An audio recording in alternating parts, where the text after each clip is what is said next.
In 1969, Star Trek was canceled due to network sabotage and them misunderstanding the Juggernaut franchise. Fans throughout the 70s continued to write the network letters and hosted conventions where they could meet and discuss the series and science fiction. Paramount Studios saw this and commissioned Gene Roddenberry to write a film treatment in the mid-70s to no avail. The film morphed into a new series called Phase 2, until 1977, when it was decided to be readapted into a film again due to the success of some film about space wizards, laser swords, and planet-killing laser stations. 1979 saw the initial release of Star Trek the Motion Picture to box office success and continued for 5 more films through to 1991. These films are mostly connected and entwined to follow a logical progression, film after film. Before I get into the films, and this video will be spoiler free, if you want to jump straight into the films without watching the original series, which is how I initially saw them, here are 2 episodes of the original series that I would recommend watching before taking on the films.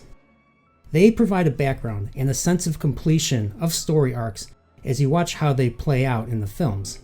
These episodes are Space Seed, a background into how Kirk and the Enterprise crew meets Khan and what sets the Wrath of Khan in motion. Another one, Journey to Babel, an episode that introduces Mr. Spock's parents, Sarek and Amanda, and contributes to Spock's overall character arc, and that leads to his arc in the films.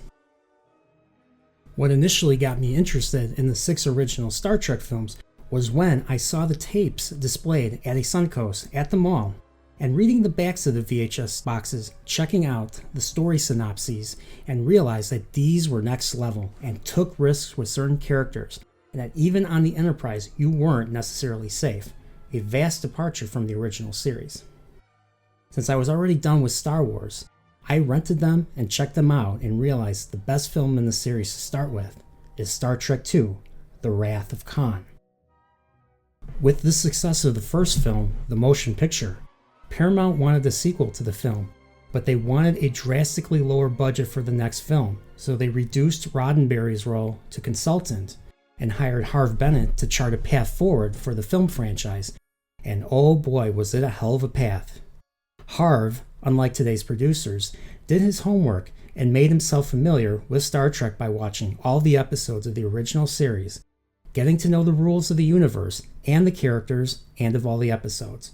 The one time that the crew nearly lost was in the first season episode, Space Seed, that the character Khan nearly defeats the triad of Kirk, Spock, and McCoy, and saw his return as something that can be adapted into cinema, and holy crap was that a great decision.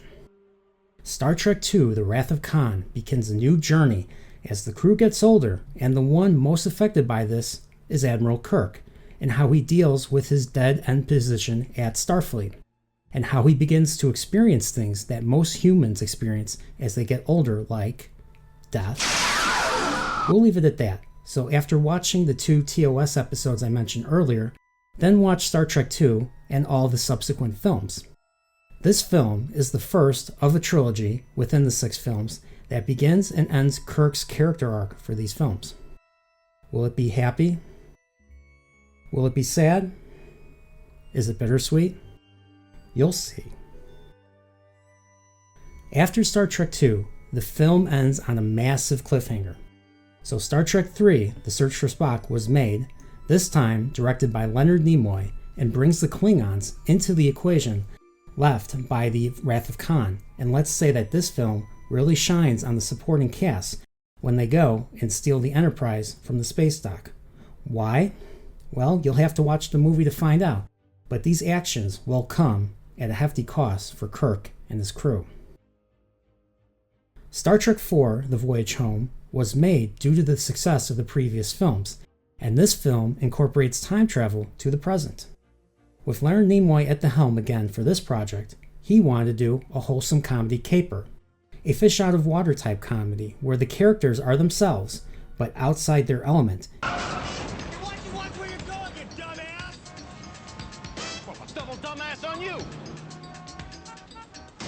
and the awkwardness that ensues is epic. It is currently laced with, shall I say, more colorful metaphors. Double dumbass on you, and so forth. You mean the profanity? Yes. That's simply the way they talk here. Nobody pays any attention to you unless you swear every other word. When they try to save a pair of humpback whales from whalers. The hell you were, Buster. Your friend was messing up my tanks and messing up my whales. They like you very much, but they are not the hell your whales. I suppose they've told you that, huh? The hell they did. Why? You'll find out, but this nicely, in my opinion, wraps up the Star Trek trilogy of films that started with 2.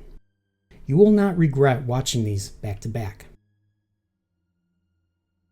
Star Trek V, written and directed by William Shatner, is considered to be the weakest of the 6 films. It probably is, but in its own right, it is still a solid film in my opinion. This was actually the very first thing I saw that featured the original cast. When I was a kid, Star Trek The Next Generation was on all the time, and even as a 6-year-old, I was aware of its existence and the characters on that show.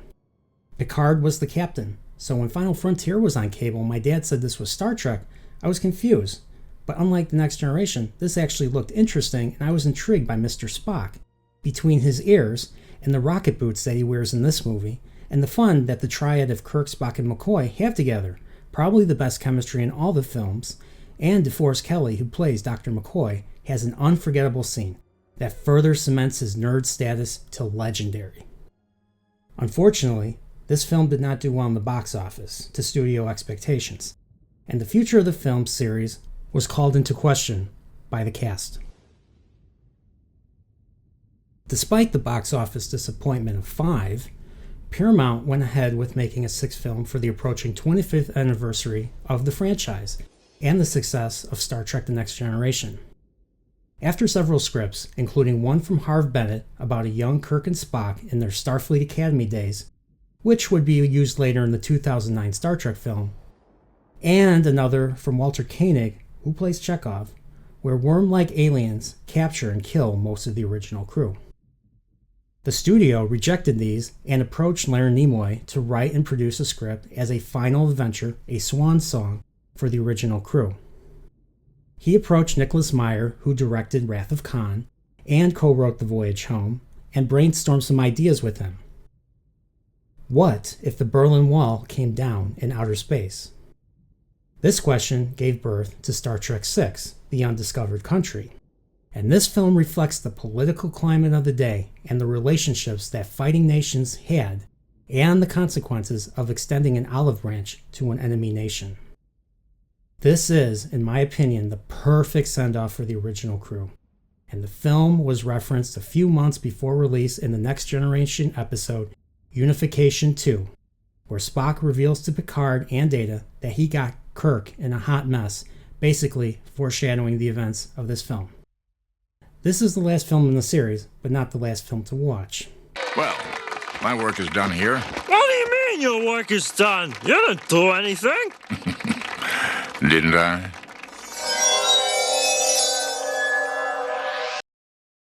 That honor goes to Star Trek The Motion Picture.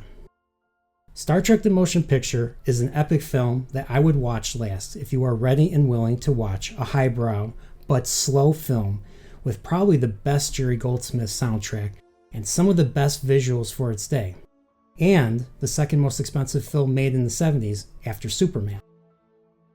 The problem with this film is that it is too slow and too long for a person who is not a hardcore Star Trek fan or a fan of film in general, and in my opinion, not the best introduction to the original series crew.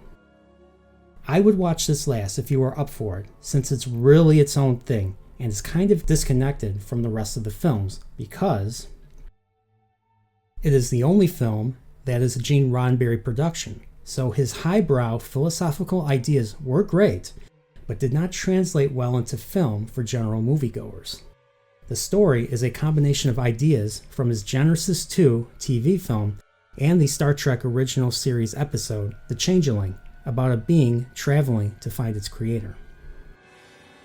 Also, there is minimal dialogue in this movie, and some scenes go on for far too long, which might cause the viewer to fall asleep. I know because I actually did initially after seeing this the first time. Time is spent with the crew staring out the view screen for several minutes with no dialogue, but with an awesome haunting soundtrack of venturing into uncharted territory. And finally, the film is the least connected to the other films, since this was originally the pilot for the Phase 2 TV series. Hence, the uniforms and even the characters and even the interior of the Enterprise look totally different for everything afterwards. Certain characters and sets do not carry into the subsequent films, and the remaining written episodes, yes, there was a full season of episodes written for Phase 2 that got discarded in favor of Harve Bennett's vision in the subsequent films. Other than that, this film is mixed between Star Trek fans, but is adored by fans of cinema who enjoy slow burn films like 2001, Close Encounters of the Third Kind, etc., etc. If you have the attention span for this, I would say go for it, and let me know what you think in the comments. There you have it. This is the order I generally recommend to people who haven't seen the original series films and are general moviegoers. I made this video because as of now, younger people have not seen these films, and when they think of Star Trek, they think of the 2009 J.J. Abrams Star Trek with Chris Pine and Zachary Quinto, and expect fast action, one-dimensional villains, and Beastie Boys music. While those films were okay, Star Trek films at their very definition were displayed in these 6 films by seeking out new life, the crew working together to overcome adversity, and to help each other at significant cost to themselves and to extend an olive branch to a former enemy. I want these films to be revered throughout the rest of time, and thanks to the internet, I think that it will be a reality. On the next episode, I will be discussing the 1956 film Forbidden Planet, starring Leslie Nielsen and Walter Pidgeon. I will be discussing spoilers for the film, so I recommend you watch it if you really care about not getting spoiled. Was this film influential to other science fiction properties? Is this film so underrated that it hasn't even had an attempted reboot made? Surely Leslie Nielsen wouldn't seriously approve of my review. I am serious, and don't call me Shirley. You're the only chance we've got. Whatever happened to Robbie the Robot? All this and more on the Nerdporial Reviews, Forbidden Planet. And remember, stay nerdporial, everyone.